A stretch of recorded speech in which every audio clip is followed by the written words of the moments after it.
Correspondent Ollie Barrett. Hello, Ollie. So how was the first full day of freedom, looking back over the past 24 hours?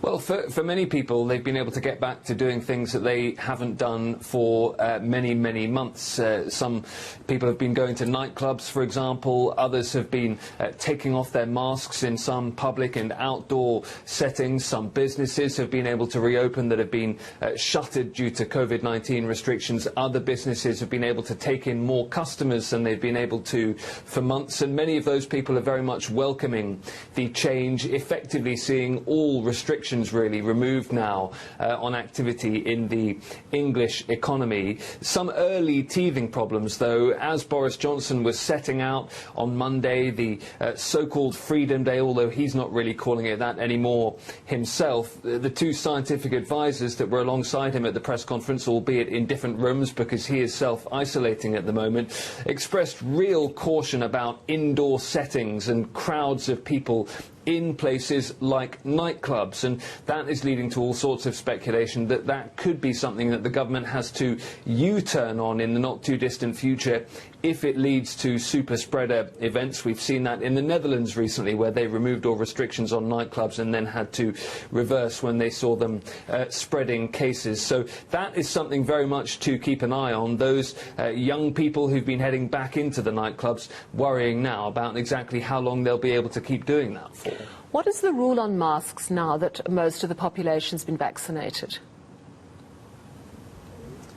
So the rules are now guidance rather than legislation and mandates. So the government is setting out where you might want to wear a mask in certain circumstances. And that is what the government says is the change in tone that is now needed, away from government mandates and legislation towards what it calls personal responsibility. But that ran into early trouble as well, because then the government came out and said, actually, on public transport you probably should wear a mask. London transport providers said, yeah, we're going to make sure people wear a mask if they want to get on our tubes and our trains. And the opposition Labour Party said, well, why are you removing that mandate if you feel so strongly that people should indeed still be wearing masks? Anecdotally, over the last few days, you have seen fewer people out and about wearing masks, but many people still are doing so when they go into shops, when they get on buses and trains and trams. But for many people, the government guidance being just that, guidance rather than legislation and mandates, has been the moment that they've decided to throw those masks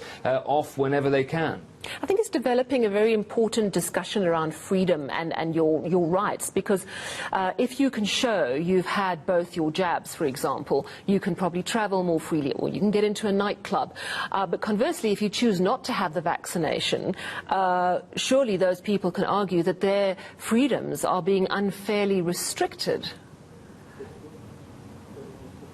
Absolutely they can, and absolutely they are right now in the UK. It is a very live debate indeed, especially when it comes to nightclubs, for example. Boris Johnson, as he announced that Freedom Day was going ahead on Monday, also announced that from the end of September you'll have to prove you've been double vaccinated to get into a nightclub. Now, we understand that that is very much to try and encourage young people who haven't yet been jabbed to go out and do so. The idea that in a few weeks' time it might be that some of their freedoms are curtailed if they haven't been vaccinated. But that's come in for huge criticism. Some rights groups say it's not right. It also leads to a discussion, a live discussion around race, because we are seeing lower vaccine take-up rates in some ethnic minority communities here in the UK. So people are looking at things like nightclubs and saying, are you really saying that you're going to restrict entry to nightclubs to some ethnic minority groups more than others because they have lower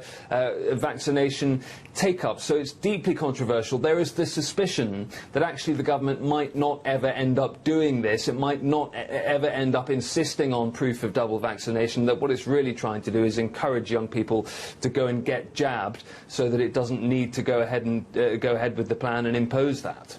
All right, thank you so much. That's Ollie Barrett coming to us live from London.